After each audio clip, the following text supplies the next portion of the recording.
Hi guys, welcome to another Dech Academy video. This is part 2 of my video series on the addition and subtraction of fractions. So in part 1, I basically mentioned that you can write any number as a fraction, and you can write any fraction as another fraction with the denominator of your choice in part 1 of this video. Now we're going to use those two facts to, add and subtract fractions really quickly. I guess that's the main point. So I'm just going to start at the general rule for adding fractions. So you can either have two situations.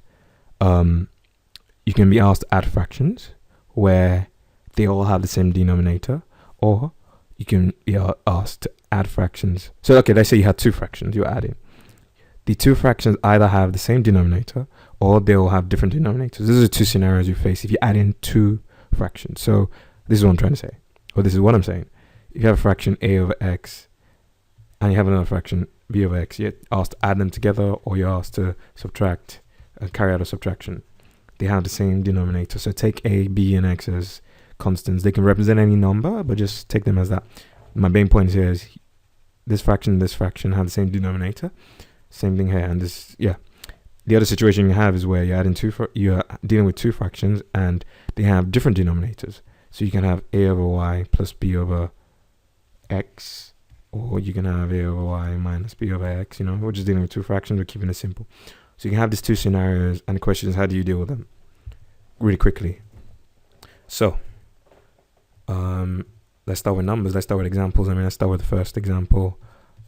You're gonna find this really easy. So if you add in the fraction 1 over 5 and 2 over 5, how do you proceed? Well, you might do that your LCM method, but an easy way is just say, okay, realize that the two fractions have the same denominator of 5. So your final answer will have a denominator of 5 without thinking. Well, not without thinking, but you can just write out immediately. Then you just look at the numerators and just do whatever operation you're asked to carry out with the fraction. So what am I saying? You have an addition problem. So you just add the numerators together. 1 plus 2 is 3. 1 plus 2. So you get 3 over 5. That's all. If the problem was a subtraction problem, say you had 2 over 5 minus 1 over 5. Again, because the fractions have the same denominator, the resulting fraction will have the same denominator. To find out the numerator of the solution, all you have to do is carry out whatever operation is involved. In this case, it's a subtraction, so you do 2 minus 1. In that order, 2 minus 1. It gives you 1. So that's pretty much it. So, a way to generalize this is if you're dealing with two fractions and they have the same denominator and you're adding them, all you have to do is just add the numerators and to get the result, and the denominator of the result will be the same as the original fractions. So if you're subtracting, okay, let me write it properly. So this was a problem, a over x minus b over x. Again, because they have the same denominator, the resulting fraction will have the same denominator. However, for the numerator, you carry out the relevant operation with the numerators in the order. So a minus b. It's as simple as that. So let's take another example with fractions with the same denominator. Let's call this example 2. Say you have to add 1 over 2 and 2 over 2.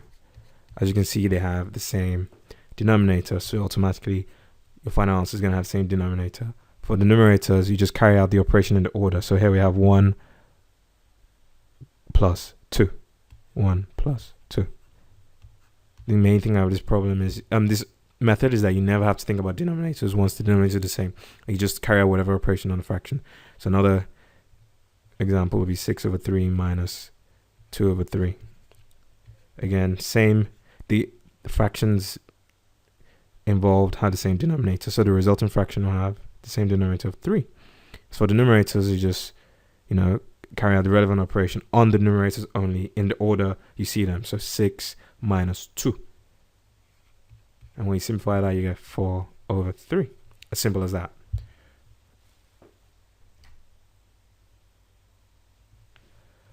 So, but what about situations where you have fractions with, different, okay, I'm going to leave that as different denominators. Like, say you had the following problem. You given this problem. What do you do? Again, you can use your LCM method from primary school, which will take you ages, or you can use what I just told you. Now, what I told you in part 1 of the video, and kind of what I mentioned earlier here. Again, you have a situation where the denominators are different, but you know that if the fractions had the same denominator, it'll be a piece of cake.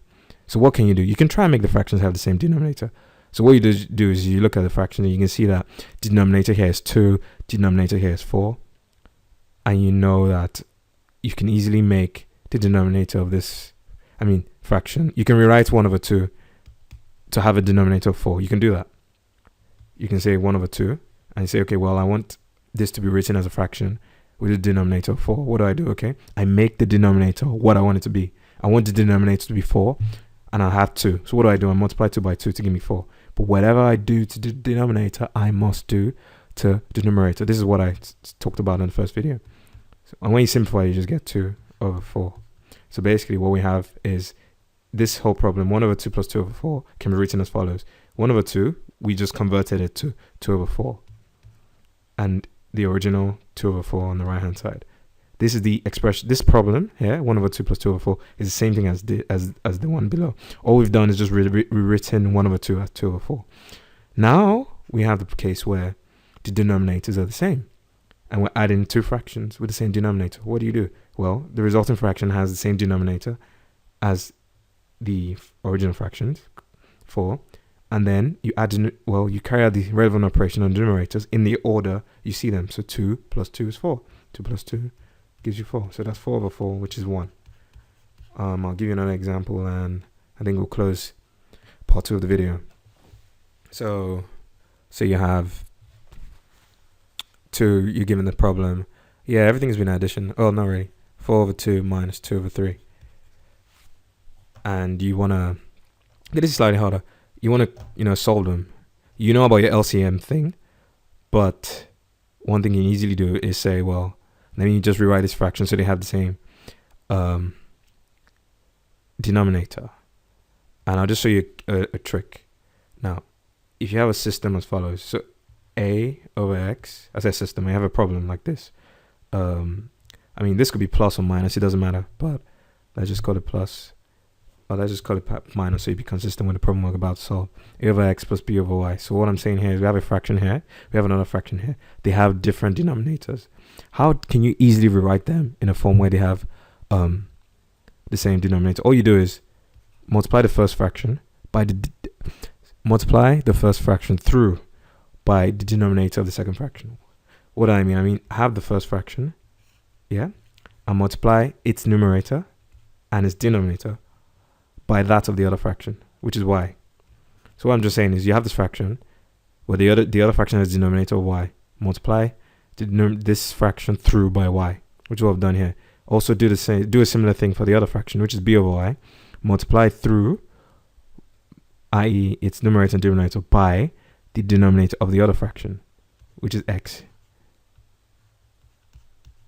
And what this does, you see, it gives you fractions with the same denominator straight away. A times y is ay, x times y is xy from your algebra lessons. B times x is bx, y times x is yx, but yx is the same thing as xy. So let me see what I mean. Yx means y times x, which is the same thing as x times y. So they're the same thing. So as you can see, what we have is a situation where the fractions now have the same denominator.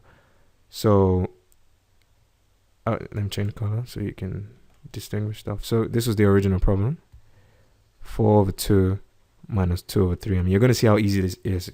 It might be a bit confusing because I'm using like letters of the alphabet. But so you have 4/2 minus 2/3. They have different, these are fractions. You're asked to carry out a subtraction problem, and they have different denominators. What do? You pick the first fraction, you multiply through by the denominator of the second fraction, which is 3. You look at the other fraction, multiply through by the denominator of the first fraction, which is 2. as you can see here too. And let's draw a line here. And when you simplify it, you get 4 times 3, which is 12, 2 times 3, which is 6, 2 times 2, which is 4, 3 times 2, which is 6. Now we have fractions with the same denominator. And all you can simply do is carry out what I've told you before. So let me just write it here. So we've reduced the problem to this. And to carry out a subtraction, you first realize I'm dealing with two fractions. They have the same denominator. So the denominator of the resulting fraction will be the same, 6. And then I carry out the relevant operation, which is subtraction, on the numerator. And in the order you see them, so 12 minus 4. And 12 minus 4 is 8. 8 over 6. What do you get? 2 and 8 is 4. 2 and 6 is 3. That's what you get. That's as easy as that. So because of an explaining, it may have looked long, but I'll just show you how fast one can really do this. So I'm randomly going to just come up with a problem with different numerators. So 5 over 2 plus 6 over 8. They have different fractions, and I'm asked to add them. So when I realized that, 5 over 2. Okay, what I said. Pick the first fraction, multiply by the denominator, multiply through by the denominator of the second fraction. So that's multiply through by 8. 5 times 8 is 40. 2 times 8 is 16. Pick the other one, the second fraction, 6 over 8, multiply through by the denominator of the first fraction, which is 2. So multiply through by 2. So you get 6 times 2 is 12. 8 times 2 is 16. So basically what you have is that 5 over 2 is the same thing as, is rewritten as 40 over 16. And 6 over 8 is rewritten as 12 over 16. And all you have to do is just say, okay, well, the denominator is going to be 16. You add the numerators, you get 52. And you can easily simplify this with your calculator or with your, you can leave it as this, or you can simplify with your calculator. So, if I just simplify this, 4 and 16 is 4. 4 and 52 is 13. So that's 13 over 4. So, it's as easy as this. You can do it really quickly. It's a neat method, and in the next video you'll see how this method is useful. It's more useful when you're doing algebra, but it's good for you to know how to use it with numbers and see where it comes from. So yeah, that's the end of this video. Thank you for listening.